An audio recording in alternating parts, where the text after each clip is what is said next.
Hey guys, welcome to my YouTube channel study with Dev Bhoomi. Friends, आज हम लोग इस वीडियो में देखेंगे सामान्य हिंदी क्विज पार्ट 65। इससे पहले हमने अपने चैनल पर 64 पार्ट अपलोड कर दिए हैं, जिनको आप चैनल की प्लेलिस्ट में जाकर देख सकते हैं। ये स्पेशल यूके ट्रिपल एससी के जितने भी अपकमिंग एग्ज़ाम हैं उन सभी के लिए काफ़ी महत्वपूर्ण है। जैसा आपको पता है, जूनियर असिस्टेंट का यानी कनिष्ठ सहायक वाला जो एग्ज़ाम है 24 अक्टूबर 2021 को होना, उसके तुरंत बाद नवंबर में बीपीडीओ का आपको पता है सामान्य हिंदी के 20 क्वेश्चन आते हैं। तो आज की वीडियो में देखते हैं किन के 15 प्लस आते हैं। ठीक है, आज का पेपर ऐसा सेट किया है एग्ज़ाम के हिसाब से, तो देखते हैं किन किन के 15 प्लस नंबर आते हैं। तो आपके जितने भी मार्क्स आते हैं आप हमें कमेंट के माध्यम से ज़रूर बताएं। गाइस, अगर आपको वीडियो अच्छी लगती है तो वीडियो को लाइक करें, कमेंट करें और वीडियो को अपने दोस्तों के साथ ज़रूर शेयर करें। तो चलिए ज़्यादा टाइम ना ख़राब करते हुए वीडियो को शुरू करते हैं। तो आज का पहला क्वेश्चन है, आधुनिक भारतीय आर्य भाषा यानी गुजराती। ठीक है, आधुनिक भारतीय आर्य भाषा गुजराती का संबंध किस अपभ्रंश से है? तो देखिए, गुजराती का जो संबंध है ये है, किससे संबंध है? शौर सैनी अपभ्रंश से। ठीक है, किससे संबंध है? शौर सैनी अपभ्रंश से। देखिए, अपभ्रंश से आधुनिक भारतीय जो आर्य भाषाओं का विकास हुआ है उनमें एक तो है शौर सैनी। ठीक है, इसके अंतर्गत जो आती हैं, पहली इसमें आती है पश्चिमी हिंदी। कौन सी आती है इसमें? पहली एक तो आती है इसमें पश्चिमी हिंदी, दूसरी आती है इसमें राजस्थानी। कौन सी आती है दूसरी इसमें?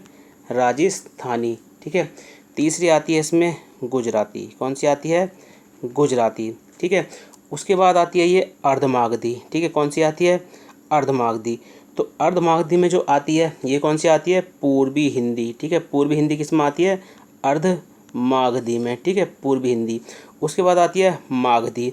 तो मागधी में जो आती हैं, पहली तो एक तो आती है इसमें बिहारी। कौन सी आती है? बिहारी। बिहारी के बाद आती है इसमें उड़िया। कौन सी आती है? उड़िया। फिर आती है बांग्ला। ठीक है, कौन सी आती है? बांग्ला। बांग्ला के बाद कौन सी आती है? असमिया। ठीक है, तो ये जो आती है मागधी के अंदर आती हैं। महाराष्ट्र के अंदर कौन सी आती है? महाराष्ट्र के अंदर मराठी। ठीक है, खस के लिए खस में आती है पहाड़ी, और ब्राह्मण अपभ्रंश में कौन सी आती हैं? पंजाबी। अगला क्वेश्चन हो जाएगा, भारत में भारोपीय परिवार का प्रतिशत कितना है? मतलब कितने लोग हैं भारत में जो भारोपीय परिवार से संबंधित हैं? तो ये है गाइज 73%। कितने हैं? 73%। देखिए, भारत में 4 भाषा परिवार हैं। कितने हैं? 4 भाषा परिवार हैं। देखिए, पहला तो है भारोपीय। ठीक है, पहला कौन सा है? भारोपीय भाषा परिवार। दूसरा है द्रविड़ भाषा परिवार। ठीक है, तीसरा हो जाएगा ऑस्ट्रिक। ठीक है, ऑस्ट्रिक भाषा परिवार। और चौथा हो जाएगा चीनी तिब्बती। कौन सा हो जाएगा चौथा? चीनी तिब्बती भाषा परिवार। तो जो भारोपीय परिवार है ये इसमें जो लोग हैं या इस भाषा को जो यूज़ करते हैं 73%। ठीक है, और द्रविड़ में है 25%। इनका द्रविड़ परिवार का कितना प्रतिशत है? 25। ऑस्ट्रिक की बात करें तो ये आता है 1.3%, और चीनी तिब्बती का कितना आता है? 0.7%। अगला क्वेश्चन हो जाएगा गाइज, कब महावीर प्रसाद द्विवेदी जी ने सरस्वती पत्रिका के संपादकत्व का भार संभाला था? Very very most important question है गाइज ये। तो आपने अपना आंसर लगा लिया होगा। तो महावीर प्रसाद द्विवेदी जी ने सरस्वती पत्रिका का संपादक यानी संपादक का जो पद संभाला था गाइज, ये संभाला था इन्होंने 1903 में। कब संभाला था? 1903 में। और द्विवेदी जी 1903 से, ठीक है, 1920 तक इस पत्रिका के संपादक रहे थे। ठीक है, डेट आप याद रखना, 1903 से 1920 तक जो है इस पत्रिका के ये संपादक रहे थे। देखिए, बात करें जो सरस्वती पत्रिका है, ठीक है, सरस्वती पत्रिका है, इसका जो पहला अंक मतलब प्रकाशित हुआ था या कि ये कब प्रारंभ हुआ था? तो जनवरी 2000, ठीक है, सॉरी, जनवरी 1900 में। ठीक है, जनवरी 1900 में जो है सरस्वती पत्रिका का प्रकाशन हुआ था या इसका प्रारंभ हुआ था। कहाँ से? प्रयाग से। कहाँ से हुआ था गाइज? प्रयाग से हुआ था। और देखिए, इसके पृष्ठ जरूर याद रखना, इसमें 32 पृष्ठ थे। ठीक है, सरस्वती पत्रिका में जो है 32 पृष्ठ थे। और इसका जो मूल्य था, ठीक है, इसका मूल्य कितना था? 4 आना। कितना था? 4 आना इसका जो था मूल्य था। अब देखिए, सरस्वती पत्रिका जो है जून 1980, ठीक है, सरस्वती पत्रिका जो है जून 1980 में जो है बंद हो गई थी, ठीक है, बंद हो गई थी। और जिस वर्ष ये पत्रिका बंद हुई थी इसके संपादक कौन थे? कौन थे? निशित राय, ठीक है, निशित राय। ये नाम आप जरूर याद रखेंगे निशित राय का, क्योंकि क्वेश्चन आता है कि जिस वर्ष सरस्वती पत्रिका का प्रकाशन बंद हुआ था यानी जून 1980 में, तो उस समय पे इसके संपादक कौन थे? तो आपको क्या आंसर लगाना है? निशित राय। क्या आंसर लगाना है आपको गाइज? निशित राय। उसके अलावा देखिए अगर करंट का क्वेश्चन बनता है सरस्वती पत्रिका से तो आप याद रखेंगे 17 अक्टूबर, ठीक है, 17 अक्टूबर 2020 ये सरस्वती पत्रिका से संबंधित है। तो 17 अक्टूबर 2020 को, ठीक है, हिंदुस्तानी अकेडमी, जो हिंदुस्तानी अकेडमी, ठीक है, हिंदुस्तानी अकेडमी प्रयागराज, ठीक है, तो प्रयागराज के जो गांधी सभागार है उसमें यूपी विधानसभा के जो अध्यक्ष थे कौन? श्री हृदय नारायण दीक्षित, श्री हृदय नारायण दीक्षित। तो इनके द्वारा जो है सरस्वती पत्रिका का जो है लोकार्पण किया गया था। मतलब इस पत्रिका को दोबारा से शुरू करने की मतलब सरकार ने ठानी है। तो ये करंट का आप क्वेश्चन याद रखना कि कब कब जो है इसका मतलब लोकार्पण हुआ था अब दोबारा से। तो ये 17 अक्टूबर 2020 आपको डेट याद रखनी है। कहाँ पर? हिंदुस्तानी अकेडमी प्रयागराज में। और कहाँ पर? इसी में एक वो है गांधी सभागार उसमें, ठीक है। और किन के द्वारा? यूपी विधानसभा के जो अध्यक्ष थे श्री हृदय नारायण दीक्षित के द्वारा। काफ़ी महत्वपूर्ण क्वेश्चन हो जाता है गाइस ये। अगला है कुटिल लिपि का विकास किससे हुआ है? तो गाइस कुटिल लिपि का विकास किससे हुआ है? अपना आंसर लगा लीजिए। तो देखिए कुटिल लिपि का जो विकास हुआ है ये हुआ है सिद्ध मातृका लिपि से। किससे हुआ है? सिद्ध मातृका लिपि से। तो सबसे पहले जो आती है देखिए, सबसे पहले आती है उत्तरी ब्राह्मी लिपि। कौन सी आती है? उत्तरी ब्राह्मी लिपि, ठीक है, उत्तरी ब्राह्मी लिपि आती है। इस लिपि के बाद जो आती है कौन सी आती है? गुप्त लिपि। कौन सी लिपि आती है? गुप्त लिपि। गुप्त लिपि के बाद कौन सी आती है गाइस? तो गुप्त लिपि के बाद आती है सिद्ध मातृका लिपि। सिद्ध मातृका लिपि के बाद आती है कुटिल लिपि। ये क्रम याद रखेंगे आप, क्योंकि लगाने के लिए पूछ लेता है। फिर कुटिल लिपि जो है दो भागों में बटी थी। कुटिल कितने भागों में बटी थी? 2। तो एक बटी थी नागरी लिपि और दूसरी में बटी थी शारदा लिपि, ठीक है। तो शारदा लिपि के अंतर्गत देखिए गुरुमुखी, कश्मीरी, लहंदा, टाकरी ये सब शारदा में आती हैं, ठीक है। और नागरी में अपनी हिंदी आती है। अगला क्वेश्चन हो जाएगा कब देवनागरी लिपि हिंदी भाषा की एकमात्र और अधिकृत लिपि बनी थी? ठीक है, मतलब देवनागरी लिपि को वैधानिक दर्जा जो है कब मिला था? तो गाइज देवनागरी लिपि को हिंदी भाषा की एकमात्र और अधिकृत लिपि ये जो बनी थी, आपने अपना आंसर लगा लिया होगा गाइज। तो ये बनी थी 14 सितंबर 1949 को, ठीक है, 14 सितंबर 1949 को। अनुच्छेद है इससे संबंधित, याद रखेंगे अनुच्छेद 343 का 1, ठीक है, 343 का जो फर्स्ट है। तो इसमें स्पष्ट घोषणा की गई है कि संघ की राजभाषा, ठीक है, याद रखेंगे संघ की राजभाषा। गाइस राजभाषा होती है, राष्ट्रभाषा नहीं होती, याद रखेंगे, ठीक है। राजभाषा तो होगी हिंदी, ठीक है, राजभाषा क्या होगी? हिंदी। और लिपि जो होगी गाइस, लिपि क्या होगी? देवनागरी। क्या होगी? देवनागरी जो है लिपि होगी। इस प्रकार 150 वर्षों के बाद, ठीक है, 150 वर्षों के बाद यानी 1800 से 1949 ईस्वी के लंबे संघर्ष के बाद देवनागरी लिपि हिंदी भाषा की एकमात्र और अधिकृत लिपि बन गई थी। तो ये डेट आप जरूर याद रखेंगे 14 सितंबर 1949 के अनुच्छेद के तहत, तो अनुच्छेद 343 का फर्स्ट, ठीक है। अगला क्वेश्चन है किस वर्ष देवनागर पत्र का प्रकाशन हुआ था? तो गाइज अपना आंसर सोच लीजिए। तो देवनागर पत्र का जो प्रकाशन हुआ था ये हुआ था गाइज 1907 में। कब हुआ था? 1907 में। और किस स्थान से हुआ था? कलकत्ता से हुआ था। कहाँ से हुआ था? कलकत्ता से हुआ था। इसकी जो शुरुआत करता है, ये इसके जो संस्थापक थे ये कौन थे? तो जो कलकत्ता उच्च न्यायालय था, ठीक है, जो कलकत्ता उच्च न्यायालय था, ठीक है, उसके जो न्यायाधीश थे कौन? उनका नाम आप जरूर याद रखेंगे, शारदा चरण मित्र। कौन थे? शारदा चरण मित्र। तो शारदा चरण मित्र ने जो है कलकत्ता से ही देवनागर पत्र का प्रकाशन किया था 1907 में। उसके अलावा इन्होंने एक परिषद की भी स्थापना की थी, उसका नाम भी आपको याद होना चाहिए, एक लिपि विस्तार, ठीक है, एक लिपि विस्तार परिषद, एक लिपि विस्तार परिषद, ठीक है।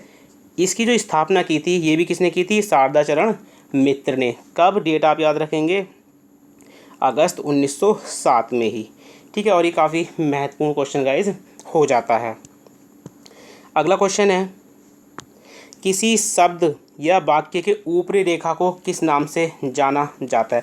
अब देखिए जैसे मैंने ये लिखा उत्तराखंड, ठीक है, तो अब मैं उत्तराखंड ऐसे लिख रहा हूँ तो ये अच्छा नहीं लग रहा। अब इसके ऊपर ये जो मैं रेखा लगाऊंगा ये वाली, ठीक है, ये जो रेखा लगाऊंगा तो इस रेखा को जो है किस नाम से जाना जाता है। तो गाइज़ इस रेखा को जो जाना जाता है इसको कहते हैं हम सिरोरेखा। क्या कहा जाता है इसको, सिरोरेखा। अब देखिए अब हम इसको इस तरह से लिखेंगे तो ये अच्छा नहीं लगेगा देखने में, ठीक है। अगर हम उत्तराखंड राज्य इस तरह से लिखें तो ये देखिए देखने में कतई अच्छा नहीं लगेगा। जब हम इसको बस सिरोरेखा लगा देंगे इस तरह से, देखिए, ठीक है, तो ये देखने में थोड़ा सा अच्छा लगेगा। और ये काफ़ी महत्वपूर्ण क्वेश्चन है गाइस। अगला है, किसी भाषा का, ठीक है, किसी भाषा का बोलचाल के स्तर से ऊपर उठकर मानक रूप ग्रहण कर लेना क्या कहलाता है। Very very most important question है गाइस ये भी, तो अपना आंसर आप लगा लीजिए। तो ये कहलाता है मानकीकरण। क्या कहलाता है, मानकीकरण। और देखिए जो मानक का अर्थ होता है, ठीक है, ये छोटे छोटे क्वेश्चन होते हैं एग्जाम में पूछ ले जाते हैं। तो मानक के जो अर्थ होते हैं गाइस ये क्या होते हैं।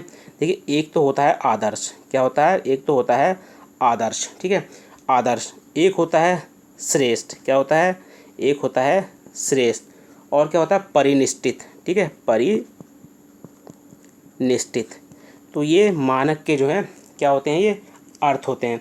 और देखिए जो मानकीकरण का विकास होता है वो क्रम भी आपको याद होना चाहिए किस तरह से होता है। तो मानकीकरण का देखिए पहले क्या आती है, पहले आती है बोली। क्या आती है, पहले पहले आती है बोली।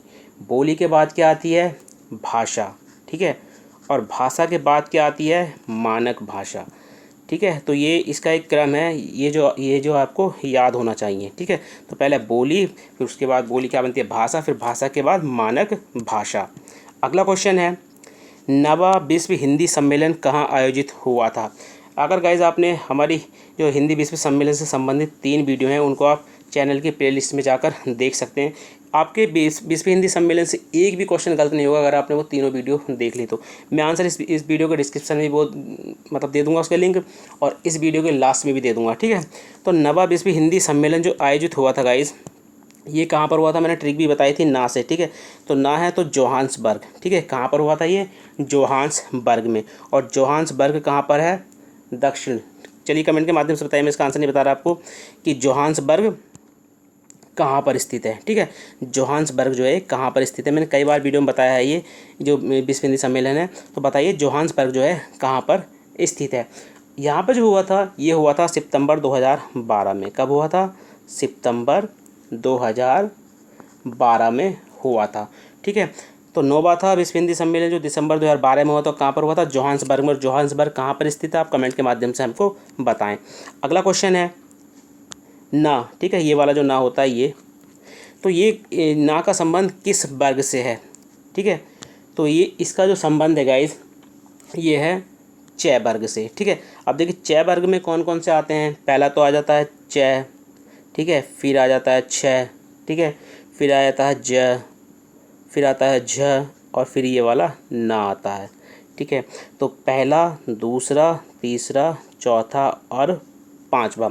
अब देखिए पहला और ये दूसरे जो होते हैं, ठीक है, ये क्या कहलाते हैं, तो ये कहलाते हैं अघोष वर्ण। क्या कहलाते हैं ये पहले और दूसरे, अघोष वर्ण। तीसरे, चौथे और पांचवे ये कहलाते हैं सघोष वर्ण। क्या कहलाते हैं ये, तो ये कहलाते हैं सघोष वर्ण। और देखिए पहला, ठीक है, ये कहलाता है अल्प प्राण। क्या कहलाता है, अल्प प्राण। पहला, तीसरा और पांचवा, ठीक है। दूसरा और चौथा क्या कहलाता है, महाप्राण। क्या कहलाता है, महाप्राण। और पंचम वर्ण जो होता है ये कहलाता है नासिक्य व्यंजन। क्या कहलाता है ये, नासिक्य व्यंजन। ये हर वर्ग में इसी तरह से गाइज आपको आंसर मिलेगा, ठीक है। तो ये आप याद रखेंगे कि पहला जो दूसरा अघोष होता है, तीसरा, चौथा, पांचवा सघोष होता है। पहला अल्प प्राण होता है, ठीक है, तीसरा भी अल्प प्राण होता है और पांचवा भी। दूसरा और चौथा महाप्राण होता है। अंतिम वर्ण जो होता है पंचमा अक्षर वो नासिक के व्यंजन होता है, ठीक है। तो ये आपको याद होनी चाहिए, क्योंकि यहाँ से भी सघोष पूछ ले तब भी आपको पता होना चाहिए, अघोष पूछ ले तब भी आपको पता होना चाहिए, अल्प महा ये भी आपको पता होने चाहिए, ठीक है गाइस। अगला क्वेश्चन हो जाएगा अनुनासिक का संबंध है। तो देखिए अनुनासिक का जो संबंध होता है गाइज, ये नाक और मुख दोनों से होता है। किससे होता है? नाक और मुख दोनों से होता है। देखिए जिन स्वरों के उच्चारण में हवा ना, ठीक है, जो हवा है जब हम उच्चारण करते हैं तो नाक और मुख, ठीक है, दोनों से निकले उन्हें क्या कहते हैं? अनुनासिक, ठीक है। और अनुनासिक कौन कौन से होते हैं? तो ये होते हैं, देखिए जिसके ऊपर भी ये चंद्रबिंदी होगी, ठीक है, ये सभी जो है अनुनासिक होते हैं इस तरह से, ठीक है। तो ये सभी क्या होंगे? अनुनासिक। अगला क्वेश्चन है निम्नलिखित में से शुद्ध वर्तनी है। तो गाइज इन चारों में से शुद्ध वर्तनी कौन सी है? आंसर लगा लीजिए अपना। तो इसमें से शुद्ध वर्तनी हो जाएगी गाइज वाल्मीकि। कौन सी हो जाएगी? वाल्मीकि। अब देखिए चाहिए जो है वो इस तरह से नहीं लिखा जाता है, ठीक है। चाहिए जो है किस तरह से लिखा जाता है? चाहिए इस तरह से लिखा जाता है, ठीक है। अनुदित भी इस तरह से नहीं लिखा जाता। अनुदित में जो है बड़े ऊ की मात्रा होती है, ठीक है, अनुदित। और दुरावस्था में क्या होता है? दुरावस्था नहीं होता, दुर्वस्था होता है। क्या होता है? दुर्वस्था होता है। अगला क्वेश्चन हो जाएगा निम्नलिखित में से कौन सी यण संधि नहीं है? तो इनमें से एक जो है यण संधि नहीं है। तो देखिए यण संधि की जो पहचान होती है ये होती है य, व और रा, ठीक है। क्या होती है? य, व, रा। तो देखिए एक एक करके इसको पहले तोड़ लेते हैं हम, उसके बाद ये आंसर आ पाएगा। तो स्वागत की बात करें तो स्वागत की संधि करेंगे हम लोग तो सु प्लस आगत। क्या हो जाता है? सु प्लस आगत। और ये संधि विच्छेद में पूछा भी जाता है ये, ठीक है, और अधिकतर ही गलती होती है इसमें। तो सु में क्या आ रहा है? छोटा ऊ। क्या आ रहा है? छोटा ऊ। और इसमें क्या आ रहा है? बड़ा आ। जब ये दोनों मिलते हैं तो किसका निर्माण करते हैं? बा का, ठीक है। तो ये सही है, ठीक है। तो ये यण संधि है। प्रत्येक की बात करें तो प्रति प्लस एक, ठीक है, प्रति प्लस एक। तो इसमें ई और ए आता है और ई मिलकर क्या बनाते हैं? ये। क्या बनाते हैं? ये। तो प्रत्येक में भी यण संधि है। विद्युत, ठीक है, ये वाला जो विद्युत है, विधुदय, ठीक है, विधुदय।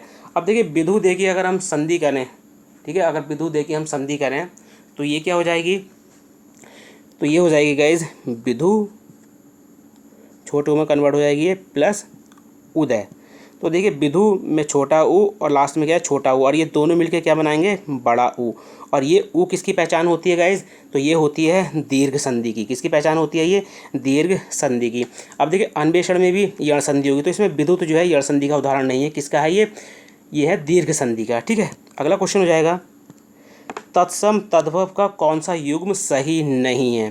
तो एक एक करके इनको देख लेते हैं। तो देखिए सूची का सुई होता है, बिल्कुल सही है। धात्री का दाई होता है, बिल्कुल सही है। मृगांक का मयंक होता है, बिल्कुल सही है। बिल्व का बावला, देखिए बिल्व का बावला नहीं होता है। बिल्व का जो होता है ये होता है बेल। क्या होता है बिल्व का? तो ये होता है बेल, ठीक है। और देखिए जो बावला होता है, बावला, ठीक है, ये बावला, तो बावला का जो होता है एक ये तत्व शब्द है बावला, इसका होगा बातुलक। क्या होगा तत्सम इसका? बातुलक, ठीक है। तो बावला का क्या होगा? बातुलक। और बिल्व का क्या होगा? बेल। अगला क्वेश्चन है निम्नलिखित में से पुल्लिंग शब्द है। तो गाइस इसमें से अपना आप आंसर लगा लो कि इसमें से पुल्लिंग शब्द कौन सा है। तो गाइस इसमें से जो पुल्लिंग शब्द हो जाएगा ये हो जाएगा दही। क्या हो जाएगा? दही।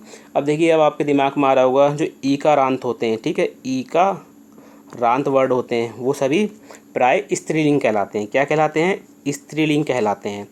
अब देखिए स्त्रीलिंग में जैसे नदी हो गया स्त्रीलिंग है, ठीक है, और रोटी हो गया ई आरा स्त्रीलिंग है, टोपी है ई आरा स्त्रीलिंग है। अब देखिए अब कुछ अपवाद भी हैं, ठीक है, कुछ अपवाद भी हैं और अपवाद ही एग्ज़ाम में पूछे जाते हैं।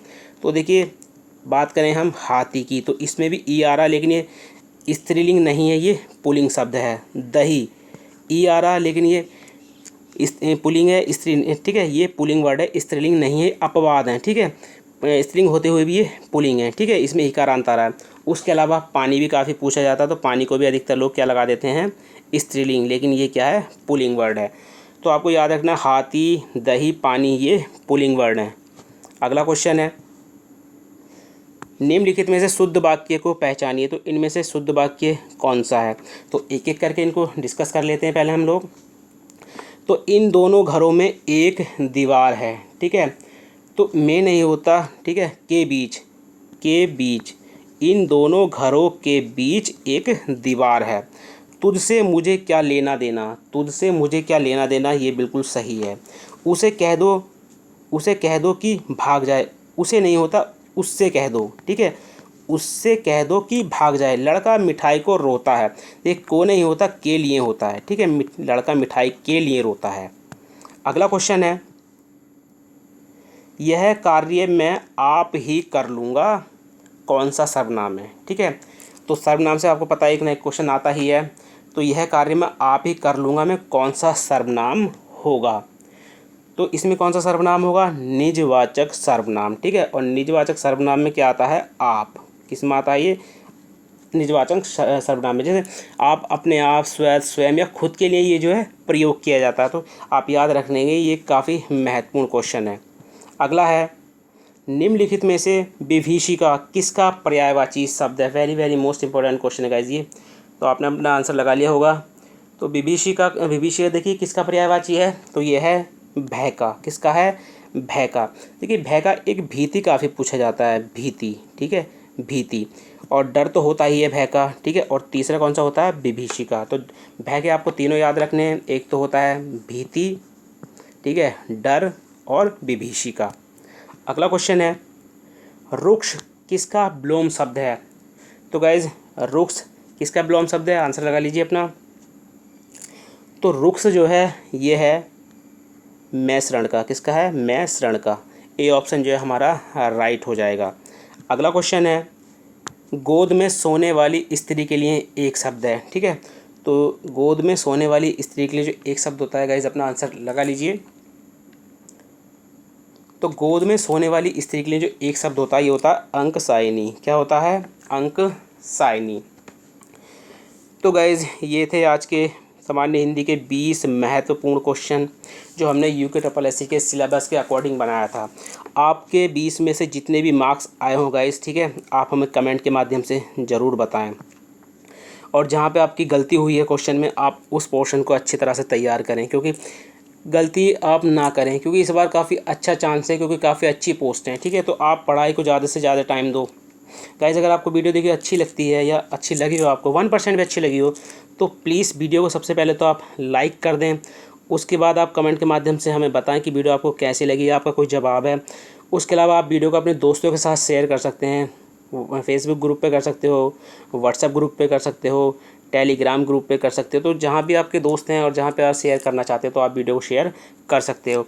अगर आप यूके SSS की तैयारी कर रहे हैं तो आप हमारे चैनल स्टडी विद देवभूमि को सब्सक्राइब कर सकते हैं। जब चैनल को सब्सक्राइब करें तो बराबर बने घंटे के निशान को ज़रूर क्लिक कर लें, ताकि आप किसी भी वीडियो के नोटिफिकेशन को मिस ना कर पाएँ।